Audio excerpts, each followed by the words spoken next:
Kol Israël, la voix d'Israël émettant de Jérusalem, il est 6h45. Au micro, Emmanuel Ada. Marilyn Smadja, bonjour. Bonjour. Alors Marilyn, vous êtes enseignante, chercheuse à l'université de Tel Aviv, spécialisée dans les sciences de l'éducation. Et vous êtes également une militante engagée pour différentes causes. Et aujourd'hui, c'est une cause très importante puisqu'il s'agit de la cause de la paix. La cause de la paix pour laquelle je vous ai invité dans notre émission. Alors racontez-nous un petit peu comment ce mouvement de femmes, puisqu'il s'agit d'un mouvement de femmes israéliennes qui s'engagent pour la paix. Alors bon, déjà, je vais juste faire une toute petite rectification de début. On ne peut pas faire la paix, c'est une vision. C'est quelque chose qui sera atteint dans le long terme, avec l'éducation, avec le changement des mentalités, avec le temps qui aura passé d'une génération à une autre génération, qui aura effacé le conflit douloureux qui s'est imprégné en nous et imprégné chez nos voisins, mais le mouvement spécifique lui-même qui s'appelle, vous avez raison d'ailleurs, le mouvement des femmes qui œuvrent pour la paix, parce qu'il fallait voir niveau vision, en fait a un but, disons, je dirais, beaucoup plus concret et mesurable. C'est-à-dire des femmes pendant l'opération Tzuk Eitan, donc falaise inébranlable, ont senti un besoin réel, très fort, de dire, voilà, ça ne peut plus continuer comme ça. Il faut arrêter ce système permanent d'escalade à la violence, des guerres. Donc c'est quand même pas la première fois, ni que les femmes et ni qu'en Israël on dit une chose pareille. Mais c'est la première fois que des femmes de différentes opinions politiques, de gauche, de centre et de droite, et ça c'est vraiment la particularité. Alors c'est ça, c'est la particularité de ce mouvement, c'est qu'il réunit, il regroupe des femmes de tous bords politiques. Voilà, exactement. Et donc en fait il n'y a personne d'exclu, au contraire, c'est un mouvement qui rassemble. C'est un mouvement qui en fait dit, enfin nous disons, parce que nous parlons, nous sommes dans un système horizontal. Toutes les femmes s'expriment et donnent leur opinion, racontent leur histoire, avec évidemment des opinions très différentes, divergentes, mais toutes ont pris la décision qu'il fallait faire un réel changement dans la situation politique actuelle. Or, alors, la situation géopolitique s'y prête aussi, voilà. Marilyn Smadja, il faudrait d'abord dire à nos auditeurs explicitement comment s'appelle ce mouvement. Alors, ce mouvement, on va lui donner quand même, donc ça s'appelle Nashim Osot Shalom pour l'hébreu, et c'est Women Wish Peace pour l'anglais, et il y a évidemment le nom aussi en arabe, puisqu'on réunit toutes les parties de la société israélienne. C'est une grande mosaïque de la société israélienne, et toutes les femmes qui veulent se joindre à ce mouvement, qui ne veulent plus, disons, qu'il y ait une autre guerre d'ici 1 an et demi, 2 ans, 3 ans, qu'on se retrouve encore. Donc en fait une stratégie sur le long terme, on parle de stratégie sur le long terme, de prendre en fait, de retourner à la table des négociations, et ça sera le gouvernement, le Premier ministre qui décideront avec qui, avec quel partenaire, quels seront les accords qui seront faits pendant cette négociation.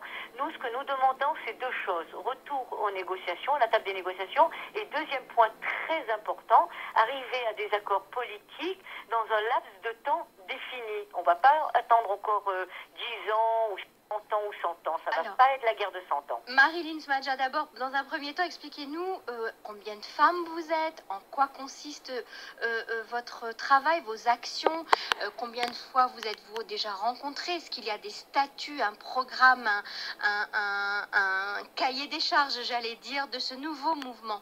Bon, alors, je ne vais pas vous surprendre, hein. On parle de femmes, hein. Les femmes sont la voix de la raison, mais elles sont aussi très pratiques, hein, parce qu'elles font 1 milliard de choses à la fois. Donc il y a déjà, au niveau du nombre, on a 3000 femmes en 1 mois inscrites, 2000 sur Facebook. On n'arrive même plus à comptabiliser parce que tous les jours on a des dizaines d'appels, des téléphones, des mails. Moi-même qui disons donne avec une autre femme qui s'appelle Michal Barak un peu disons l'âme de ce mouvement qui le mène. On n'arrive même pas à répondre.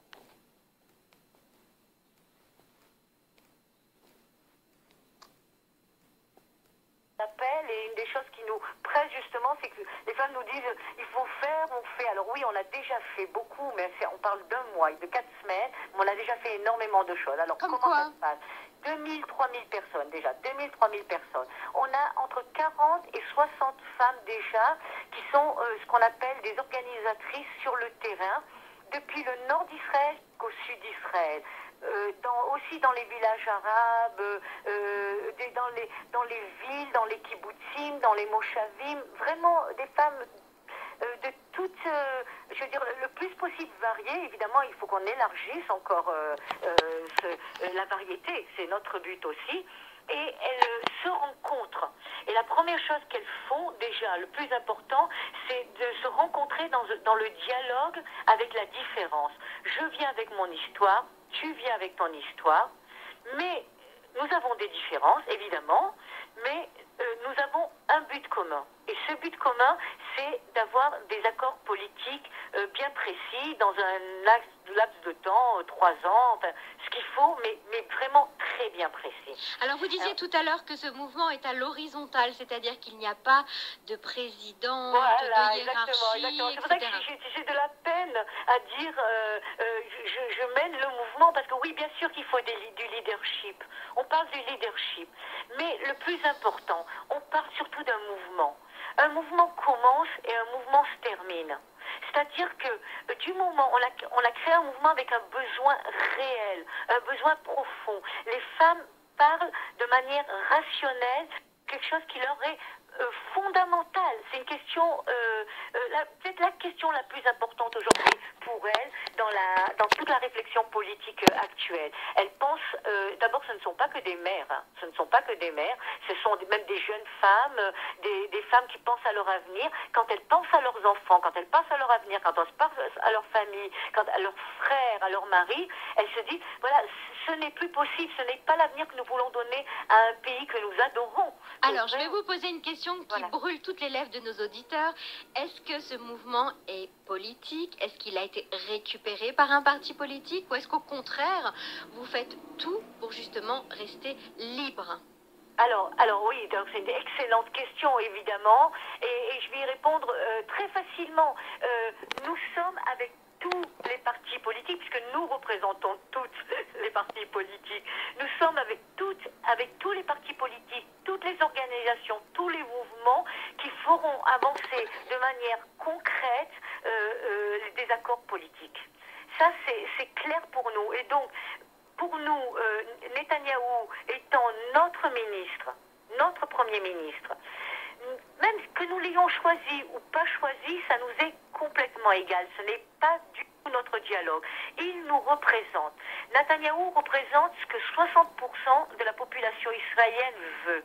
60% de la population veut des accords politiques, et mieux que ça, 70% de la population israélienne veut des accords politiques si c'est Netanyahou qui les mène. Alors nous voulons des accords politiques, et si c'est Netanyahou qui les mène, nous voulons que ce soit Netanyahou qui les mène. Et tous les partis, nous demandons à tous les partis, nous sommes adressés à beaucoup de partis, nous demandons à tous les partis de rejoindre, de renforcer ce noyau solide et de dire, voilà, à partir de maintenant, nous avons une vision, nous avons un but, nous ne sommes pas dans le statu quo, nous n'avons pas pris un seau de glaçon sur la tête qui nous a complètement gelés pendant cette guerre. On ne veut plus subir, on ne veut plus subir. Voilà. Oui. Nous ne voulons plus subir. Ah non, ça c'est sûr, c'est sûr. Mais de toute façon, je pense que les femmes n'ont jamais vraiment voulu subir. Mais le fait justement que nous sommes si peu impliqués, et même nous-mêmes nous impliquons des fois si peu dans le dialogue politique, et nous n'avons pas une représentation. Je vous donne un exemple très clair. Si Pelivni a reçu un mandat très clair dans ce nouveau gouvernement, qu'évidemment nous sommes toutes femmes à saluer, et même je pense que toute la classe politique à saluer, c'est qu'elle puisse mener les négociations avec nos voisins. Or, dans les négociations qu'il y a eu actuellement avec l'Égypte, par rapport à justement à Tzoukaïtan, Tzipi Livni n'y était pas, c'est pas possible. Alors maintenant, c'est pas seulement une question de principe. C'est une question de logique. C'est-à-dire, si tous les travaux de recherche nous montrent, vous savez, moi je suis une universitaire, je ne me base pas sur ce qu'on dit, je vérifie les choses. Si tous les travaux de recherche nous montrent que 30% des conflits dans le monde castes politiques ont été résolus, ont eu plus de chances d'être résolus grâce à la présence de femmes dans les négociations, je peux vous dire, moi, en tant que femme, en tant que mère, en tant que citoyenne, personne aimant ce pays, je veux ces 30% de plus de chances. Pourquoi j'y renoncerais? Et donc nous demandons aussi qu'il y ait une présence de femmes dans tout ce processus des négociations, parce que nous savons que ça pourra faire avancer aussi les choses. Et en premier lieu, prenons ce qu'il y a. Si Pilvini est là, il faut la faire travailler. Elle est là pour ça. Alors, vous avez déjà adressé une lettre, je crois, au Premier ministre, à Benjamin Netanyahu. Bien sûr, même une pétition. Et il n'y a pas qu'à lui d'ailleurs. On a écrit évidemment à beaucoup de politiciens déjà. Nous sommes très actives. Nous avons déjà une page Facebook qui marche continuellement. Nous avons déjà eu des réunions avec tous les secteurs du nord au sud. La semaine dernière, ce dimanche, j'ai l'impression qu'il est passé déjà 2 ou 3 mois, tellement on travaille. Ce dimanche dernier, 40 des organisatrices se sont réunies à Tel Aviv pour organiser un plan de travail dans tout le pays, parce qu'évidemment on prépare plusieurs événements déjà ensuite. On peut en annoncer un, Marilyn Smadja? On peut annoncer déjà un événement à nos on auditeurs? peut annoncer même plusieurs, parce qu'on bouge beaucoup. Et déjà, la première chose qu'on fait, c'est quand même très significatif. Nous, les femmes de ce mouvement Women Wage Peace, nous allons à Sderot ce samedi soir soutenir les femmes et évidemment toute leur famille et toute la population du Sud, parce que toute cette population se réunit le 26 septembre approche, on ne sait pas ce qui se passe, on ne sait pas ce qui se passe avec les négociations, qu'est-ce qui va se passer avec le cessez-le-feu, donc nous allons soutenir afin de ne pas retomber dans la prochaine guerre, tout simplement. Voilà, ça c'est la première chose qu'on va faire.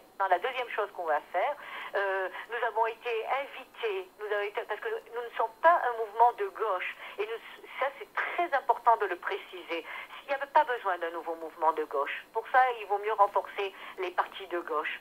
Nous avons été invités à la manifestation à la mémoire de Yitzhak Rabin, qui réunit évidemment des gens de toutes les tendances.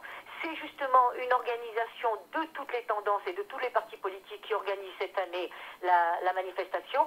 Et nous allons donner notre message, qui sera un message unique à notre mouvement. Très bien. Aucune récupération. Au contraire, la seule récupération, c'est nous. Venez et la solidarité d'Israël, c'est très important que je le dise, parce que nous l'avons vécu pendant tout l'été. La solidarité d'Israël, ce n'est pas que pendant la guerre. Absolument. La vraie solidarité d'Israël, c'est maintenant, après la guerre, pour pouvoir tous ensemble faire en sorte qu'on n'ait pas la prochaine guerre. C'est le vrai challenge, c'est le vrai challenge d'aujourd'hui. Ah oui, tout à fait. Alors si on l'avons pris, ça y est, nous sommes déjà en mouvement. Alors si on souhaite se renseigner sur les actions de ce mouvement, on trouve sur votre page Facebook, donc Women in Peace, ou Women for Peace, je crois. Oui, ou Wage Peace, exactement, ou Nashim Osot Shalom. Voilà. Nashim Osot Shalom. Marilyn Smadja, je vous remercie. Merci beaucoup, et vraiment...